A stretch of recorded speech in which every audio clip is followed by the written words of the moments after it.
Em nome do Pai, e do Filho, e do Espírito Santo. Amém. Ave Maria, cheia de graça, o Senhor é convosco. Bendita sois vós entre as mulheres, e bendito é o fruto do vosso ventre, Jesus. Santa Maria, Mãe de Deus, rogai por nós, pecadores, agora e na hora de nossa morte. Amém. Santa Maria, Mãe da Igreja, rogai por nós. Em nome do Pai, do Filho e do Espírito Santo. Amém. Então, meus queridos, hoje, com muita alegria, continuamos esta série que estamos fazendo sobre Nossa Senhora. E nós combinamos semana passada de primeiro conhecermos Nossa Senhora, meditarmos sobre os 4 dogmas da Virgem Santíssima e depois falar de algo mais prático para a nossa vida espiritual. Concretamente sobre a atuação da Virgem Maria, a importância da Virgem Maria para a nossa vida espiritual, para a nossa caminhada rumo à santidade, rumo ao céu, que é, afinal, o objetivo de todo cristão. É para isso que nós fomos criados. E hoje nós, dando continuidade, vamos falar sobre os últimos dogmas de Nossa Senhora, que são exatamente o dogma da Virgindade Perpétua da Virgem Maria e o dogma da Assunção da Virgem Maria aos céus. Bem, nós sabemos que Nossa Senhora é sempre virgem. É virgem antes, durante e depois do parto de Nosso Senhor Jesus Cristo. E também sabemos que Nosso Senhor Jesus Cristo é filho único de Nossa Senhora. Assim como Deus Pai gerou o Filho unicamente na eternidade, na sua geração divina, Jesus Cristo é filho único de Deus Pai, assim também na sua geração humana, Nosso Senhor Jesus Cristo é filho único de Maria.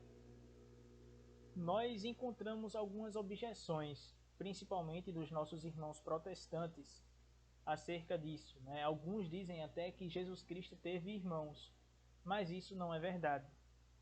Nós cremos na Igreja Católica e a Igreja Católica nos transmite a verdade. Nós sabemos, como diz São Paulo em uma de suas cartas, que a Igreja Católica é coluna e sustentáculo da verdade. Por isso temos que crer na Igreja Católica, nos seus dogmas, nas suas declarações, para que nós alcancemos a salvação, para que nós cresçamos cada vez mais na fé e conheçamos cada vez mais nosso Senhor Jesus Cristo e a salvação que Ele mesmo veio nos dar. Alguns protestantes, como dizíamos, dizem que Nossa Senhora teve mais filhos, além de Jesus, usando até algumas palavras da Sagrada Escritura. Por exemplo, dizem que naquela partezinha em São Mateus, capítulo 1, capítulo 1, versículo 25, que diz que São José não conheceu a Virgem Maria até que ela desse à luz.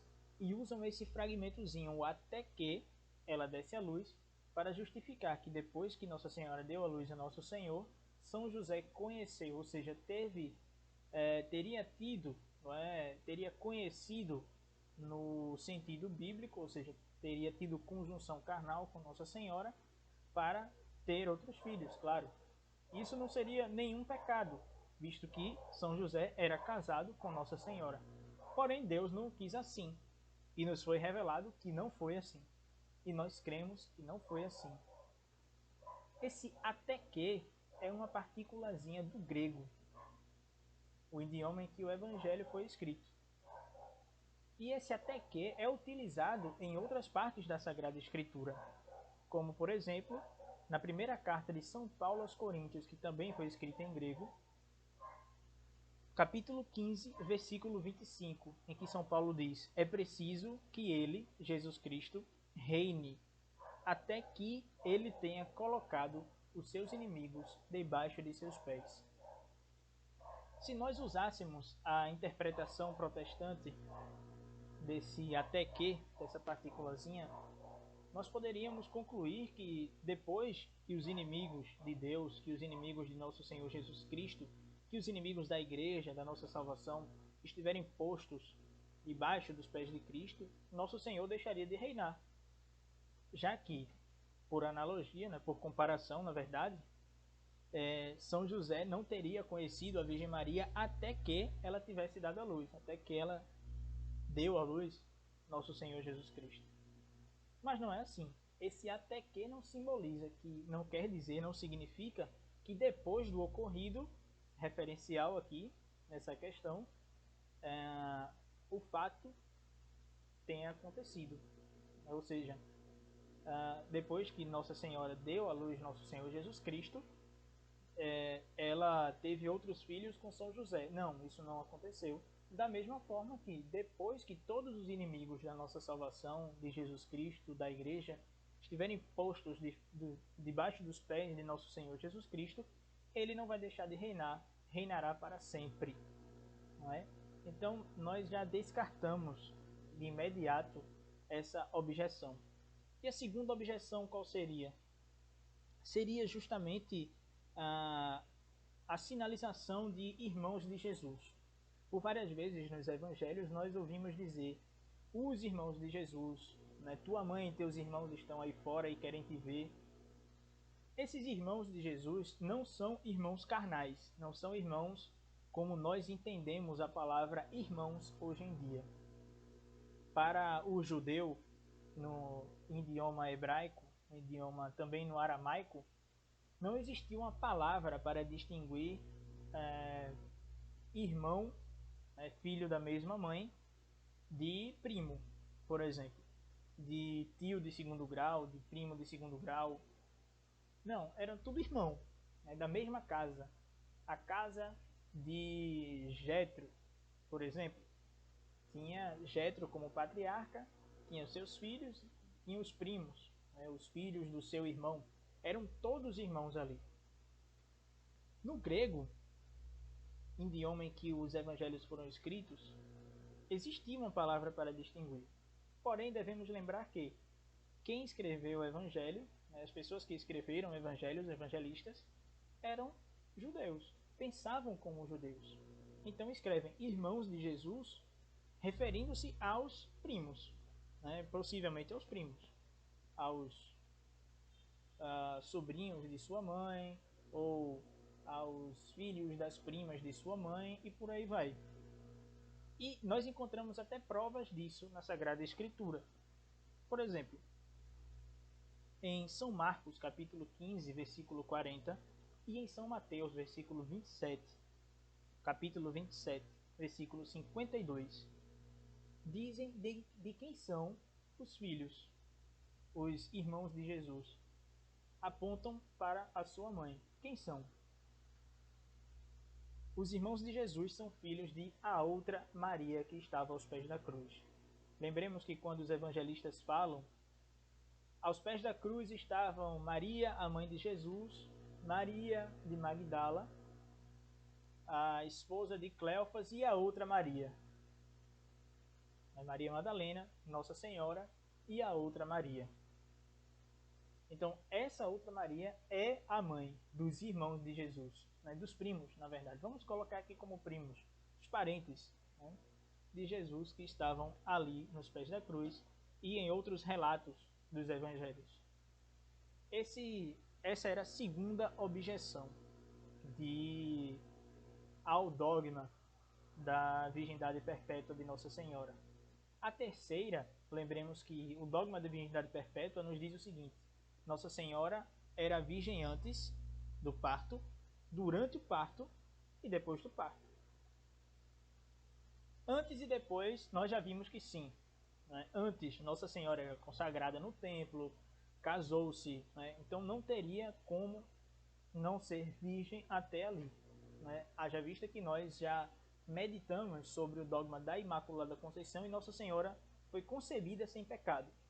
Então, ao concebermos, ao aceitarmos que Nossa Senhora é sem pecado, nós também já tiramos qualquer tipo de impureza, ou que porventura alguém pudesse pensar que Nossa Senhora tinha tido. É até uma blasfêmia se alguém disser algo desse tipo. Então, Nossa Senhora virgem antes e depois do parto e durante. A santa tradição nos diz que Nossa Senhora não foi corrompida durante o parto. Ela não sofreu durante o parto. Nos dizem até que o parto em que Nossa Senhora teve Nosso Senhor foi um parto indolor. E como pode isso? São João Crisóstomo, por exemplo, diz o seguinte: aquele que me ensinou a crer no mistério, me ensinou também a não fazer perguntas diante dele. Nosso Senhor quis assim como ele quis fazer Nossa Senhora sem pecado. Ele quis assim.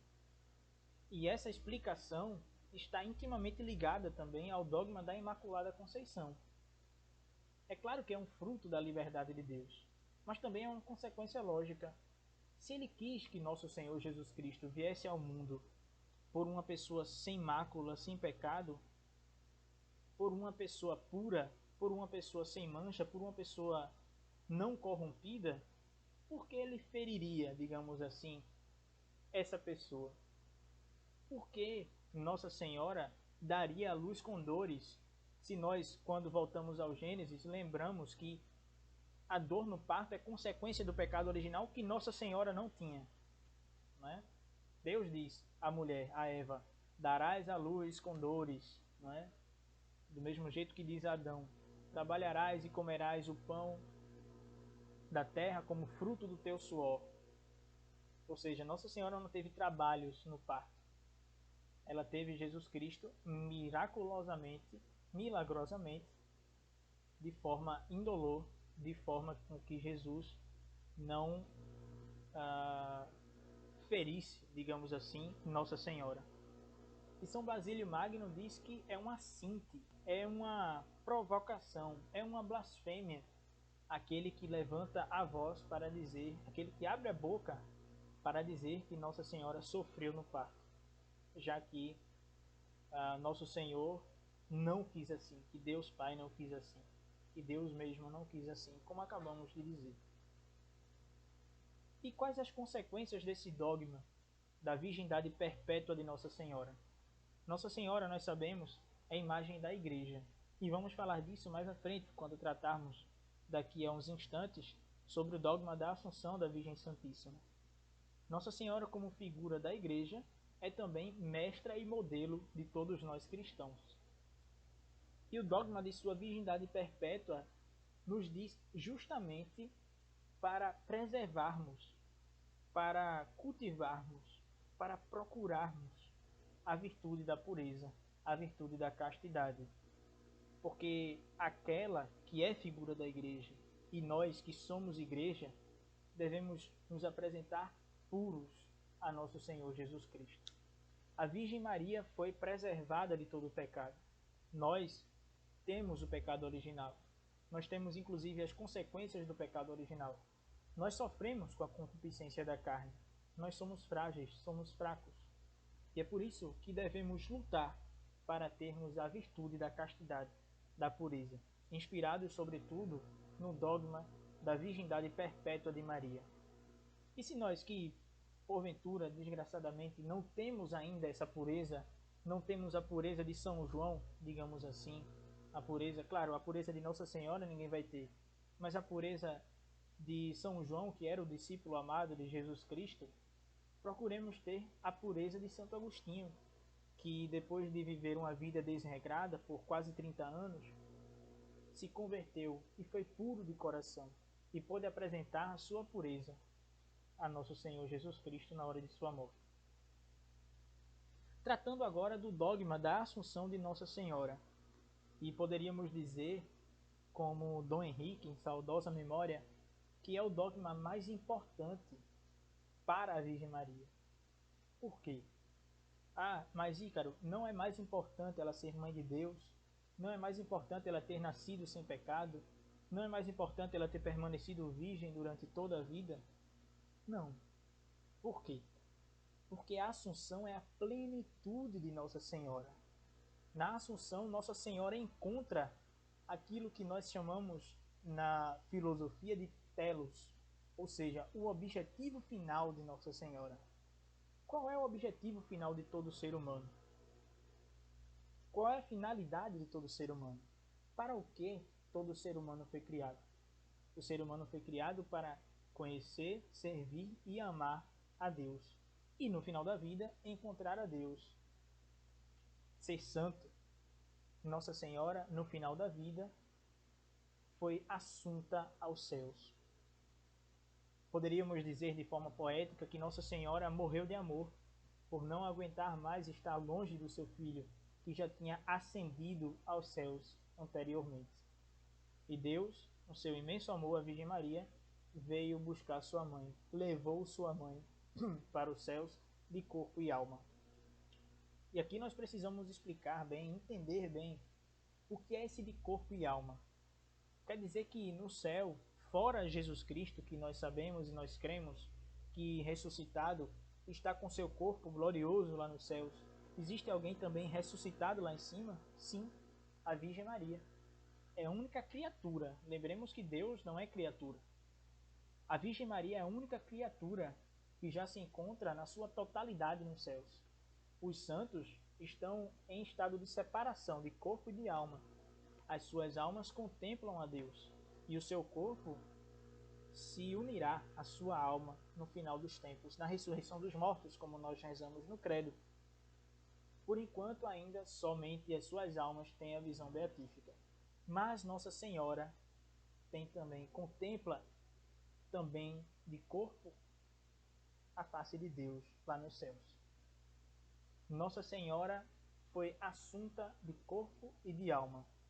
Diz o Papa Pio XII, na proclamação do dogma da Assunção da Virgem Maria, que no final da sua peregrinação terrestre, a Virgem Maria foi assunta, foi levada de corpo e de alma para o céu. Ou seja, tendo cumprido o seu papel neste mundo, a Virgem Maria foi levada por nosso Senhor Jesus Cristo. Foi glorificada. A obra-prima de toda a criação, a mais perfeita das criaturas, ocupou o lugar que lhe era de direito nos céus, o lugar de Rainha Mãe, aquela que reina abaixo de nosso Senhor Jesus Cristo, claro, porque ela é criatura, mas aquela que reina sobre a igreja triunfante, a igreja dos anjos, ou dos santos e dos anjos, sobre a igreja padecente, a igreja do purgatório, e sobre a igreja militante, que somos nós, que lutamos para conseguir o céu. Nossa Senhora, ela foi assunta aos céus, diferentemente de nosso Senhor Jesus Cristo, que ascendeu aos céus. Esses dois verbos, essas duas ações, são diferentes. Primeiro, porque nosso Senhor ascendeu ao céu, é uma forma ativa. Ele, com seu próprio poder de Deus, subiu aos céus de corpo e de alma. A Virgem Maria, ela foi assunta, está na forma passiva, ou seja, ela sofreu a ação de ser levada aos céus por nosso Senhor Jesus Cristo. Lembremos que Nossa Senhora não tem o poder de Deus para ser levada, para subir sozinha aos céus. Ela foi levada por Deus aos céus, por Cristo aos céus. Maria é figura da igreja, e nós falávamos já anteriormente quando meditávamos sobre o dogma da virgindade perpétua. E são detalhes que nos anunciam esta figuração da igreja por meio de Nossa Senhora. No Apocalipse, a Virgem Santíssima aparece coroada de 12 estrelas, gerando a criança. A igreja é coroada de 12 estrelas, que são os 12 apóstolos, fundamentos da igreja, fundamentos da fé. Pelos apóstolos nós recebemos a mesa da palavra. Pelos apóstolos nós recebemos a pregação de Cristo ressuscitado. Pelos apóstolos nós recebemos a Eucaristia. Lembremos que foram os apóstolos os primeiros bispos ordenados. E os bispos atualmente são os sucessores dos apóstolos. Então é por eles que nós recebemos a fé. E eles são a base e o fundamento da igreja. A igreja, poderíamos dizer, está fundamentada sobre 12 colunas. E essas 12 colunas são os 12 apóstolos. Nossa Senhora, coroada de 12 estrelas, figura justamente a igreja, que gesta o Cristo, que nos dá o Cristo. No Apocalipse nós vemos que Nossa Senhora, lá figurada, deu a luz ao menino. E a igreja dá a luz ao Cristo, nos dá ao Cristo. De que forma? Da forma que nós somos membros da igreja, por isso corpo de Cristo, Cristo cabeça e nós os membros, e na forma que nós nos alimentamos dos sacramentos, que são sinais visíveis da atuação de Cristo por meio da igreja no meio de nós. A Eucaristia, exemplo perfeito dos sacramentos, é o próprio Cristo. O batismo, que nos insere no corpo da igreja, na comunidade eclesial, é o derramamento do Espírito Santo em Cristo cabeça, né, que foi glorificado, que recebeu o Espírito Santo por primeiro, e da cabeça se espalha por todos os seus membros, que somos nós. Quando recebemos o batismo, somos membros do corpo de Cristo. Maria, aos pés da cruz, assim como a igreja foi gerada, nasceu, na verdade, sacramentalmente, ali do corpo de Cristo, quando jorrou sangue e água do seu lado aberto pela lança do centurião.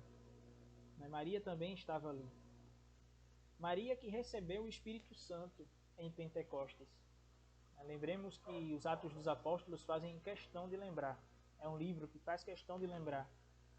Estando os apóstolos reunidos no cenáculo, e no meio deles, Maria, mãe de Jesus, o Espírito Santo desceu sobre eles. Então, a Virgem Maria é veículo, digamos assim, do Espírito Santo para nós. Ela que recebeu o Espírito Santo sobremaneira, como nenhum outro ser humano recebeu.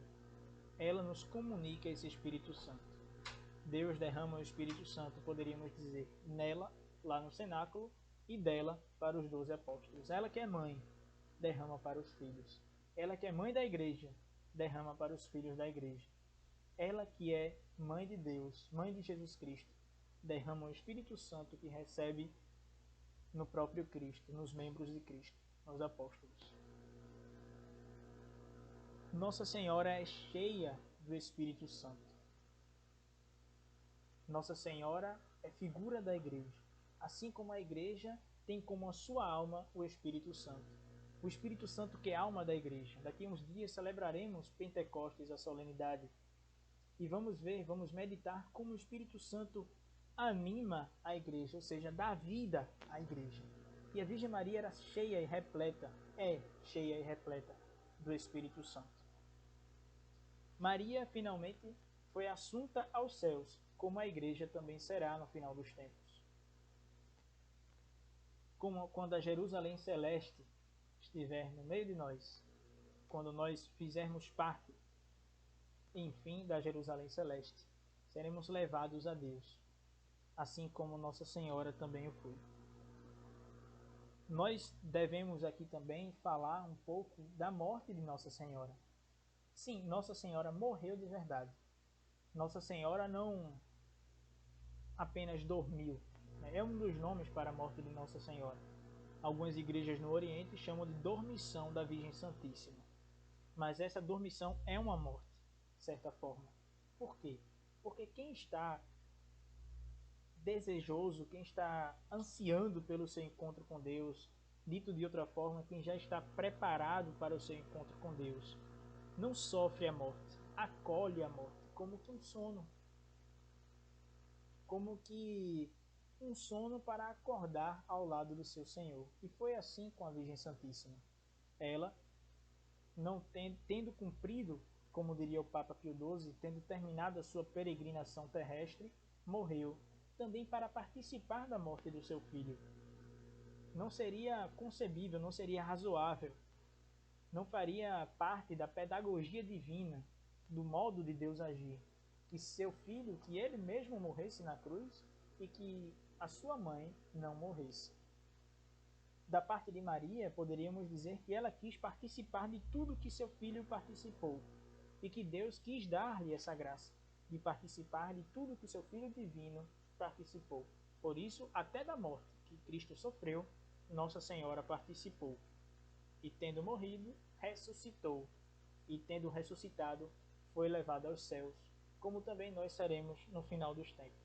Ressuscitaremos, como rezamos no credo, creio na ressurreição da carne, creio na vida eterna, da qual Nossa Senhora já goza eternamente nos céus. Então, meus irmãos, é isso. Meditem, rezem, mas sobretudo creiam muito nos dogmas de Nossa Senhora. Nós sabemos que a Igreja, como coluna e sustentáculo da verdade, como continuação da encarnação de Jesus Cristo na Terra, não pode nos enganar, assim como Deus não pode se enganar nem nos enganar. Então, é verdade, tudo aquilo que a Igreja proclama como dogma deve ser crido, deve ser meditado, deve ser rezado, deve ser colocado em prática na nossa vida espiritual. Olhando para a Assunção de Nossa Senhora, devemos sempre ansiar o céu, devemos sempre querer o céu, devemos sempre suspirar pelo céu. Quando terei a alegria de ver vossa face, Senhor, diz o Salmo. Olhando para a Assunção de Nossa Senhora, deveríamos falar esta mesma frase, deveríamos suspirar esta mesma frase. Quando terei a alegria de ver vossa face, Senhor? Devemos viver de modo digno, para que no final dos nossos dias, no final das nossas peregrinações aqui na terra, Nosso Senhor nos acolha nos céus, assim como já acolheu a Virgem Santíssima, e lá possamos abraçá-la, beijá-la como filhos que somos, como beija sua mãe, e agradecer-lhe por todo o serviço prestado à nossa salvação. Oxalá seja assim. Então fiquem todos com Deus. Até semana que vem, em nome do Pai, do Filho e do Espírito Santo. Amém.